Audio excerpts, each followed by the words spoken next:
Next up, we have Tax Talk by Manjit Singh, CPA PC in Falls Church, Virginia.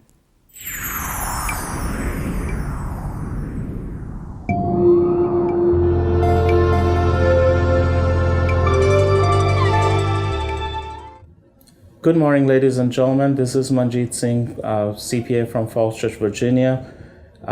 In the last year, 2011, I talked a lot about the Offshore Voluntary Disclosure Initiative started by the Internal Revenue Service in February. We talked about it in April, June, August, September.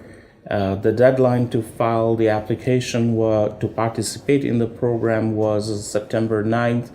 The IRS gave an extension of 3 months up to December 9th to do the paperwork and turn it in.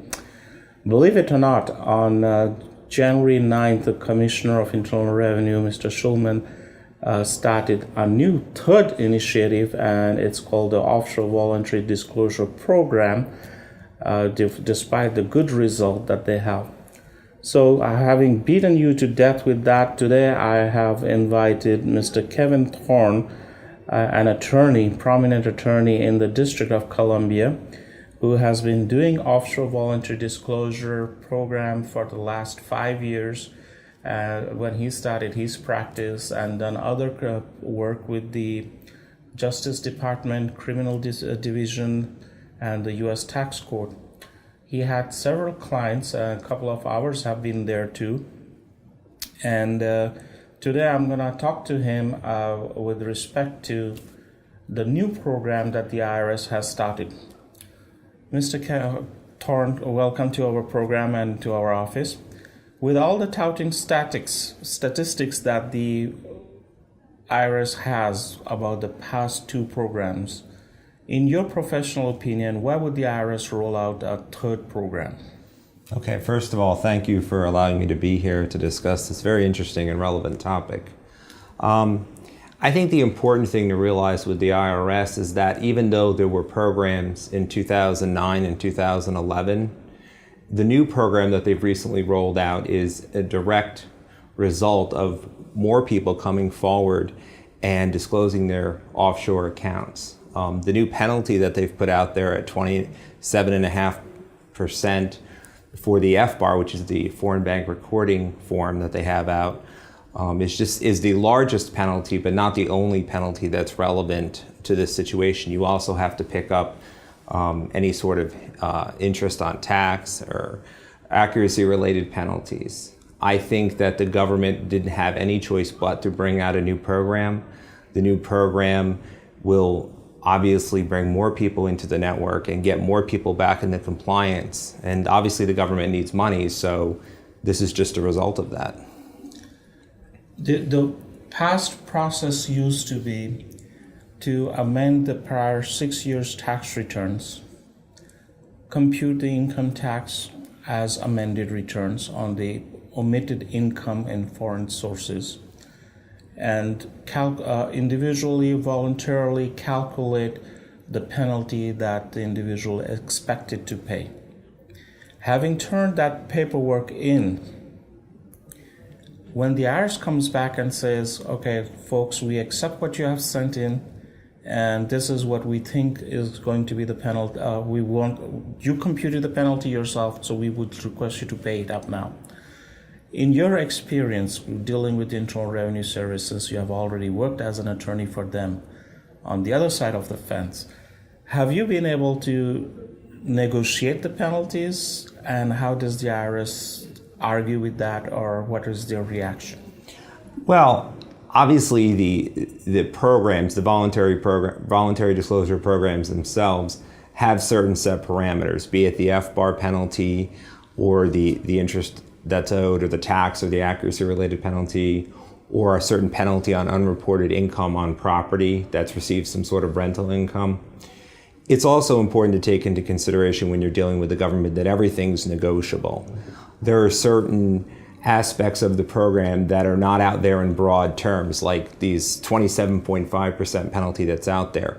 There's also a lesser known 5% penalty if you meet certain criteria that you could be eligible for under the current program. as well as making certain reasonable cause arguments that they say they won't consider. We've had cases in my firm where we've been very successful in getting reasonable cause to be looked at or having the 5% penalty taken into consideration. I think there's always an exception to the rule. That being said, though, the majority of the cases, the government's keeping very, very stern on their guidelines, but there are exceptions, obviously. In the tax law, I always say that there is an exception to every rule. And there's always an exception to the exception to come back to the original rule. Having said that, there have been substantial number of people who have come to our small CPA firm like mine and requested us to do the amended returns. And we have ended up sending up the penalty computation and the amended tax returns along with the payment in the second program. Is it possible or is it advisable that when the penalty letter comes in and we feel that, hey, listen, this penalty is too high, I think it's advisable for you to, at this stage, to go and take the assistance of an attorney to negotiate it?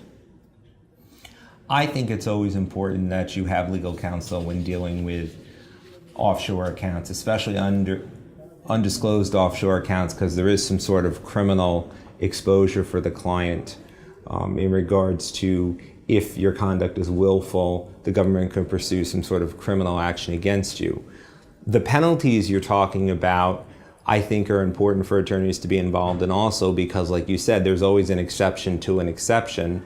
And attorneys, are, at least my firm in DC, is well involved in the goings-on at the Internal Revenue Service as being a former IRS attorney and the Department of Justice to know where certain changes are being made or certain other considerations are being given, certain banks that are being looked at versus other banks that are not being looked at. So in answer to your question, I think, yeah, you should have counsel, and those penalty calculations that you could have should be looked at, and an analysis should be done on your situation. You need to take into consideration if tax returns were filed, say, in India. We have quite a few clients where they had actually filed tax returns in India, and therefore their tax, or if there even is income over here that needs to be taken into consideration, needs to be looked at in an analysis, as well as certain treaty provisions and so on. In the cases that we have turned in, yes, the tax returns were prepared in India, taxes were paid in India, and when we did the amended returns here, we gave them the consideration of the tax credits that are available for taxes paid to other jurisdictions. But we're still waiting. So far, I do not believe we have had any client that we have turned in the applications or the penalty computation. We haven't had anybody come back yet with the IRS saying this is what the next step is. In other words, it's still at this filing stage in Texas. Can you give us some examples where you have been successful in the negotiations without violating client-attorney privilege? Yeah, so obviously I'm not going to violate attorney-client privilege, but I can give you some general examples of clients that my firm has represented that had been successful in representing. We had an older Indian gentleman that came in that was being looked at by the government for the 20% penalty in the 2009 program. He was also being looked at in regards to he had received rental income and they wanted to take a percentage of his property. We were successful in negotiating his case down to the 5% penalty, as well as getting his property value, or the 25% penalty they wanted dealing with the property, reduced substantially. We deal with a lot of clients that have international issues, be it foreign tax returns or other types of credits or property issues. My firm currently represents clients around the country and around the world. And we always work in concert with CPAs to prepare the tax returns. And that's important because as an attorney, we don't do tax returns, and we rely on your expertise and someone like yourself.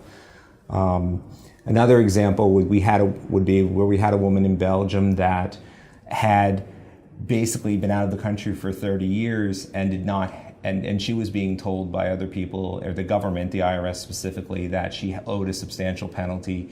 And by the time we looked at the tax returns and the treaties in the other countries, she ended up owing no tax to the government and therefore was not susceptible to any penalties. So there are situations when you do an analysis and take the facts into consideration where there would not be a penalty. So in other words, it's a situation where not one size fits all. You really need to have your situation looked at by an attorney and or a CPA to assess what your position is before you can decide, I should do this or I should do that. Because the government, obviously, everyone knows, is in need of money these days. Yes. If you come to them and you say, yeah, I'm going to give you $20,000, they're not going to say no. They're going to say, okay, and they'll take your check.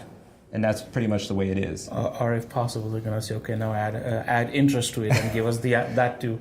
Yes, that is common also. Folks, looks like Chandran is telling me we're running out of time for this segment. We're getting too long. We're going to continue the recording today and present the other half next week. Till then, this is Manjit Singh, and it's Kevin here is going to join us again next week.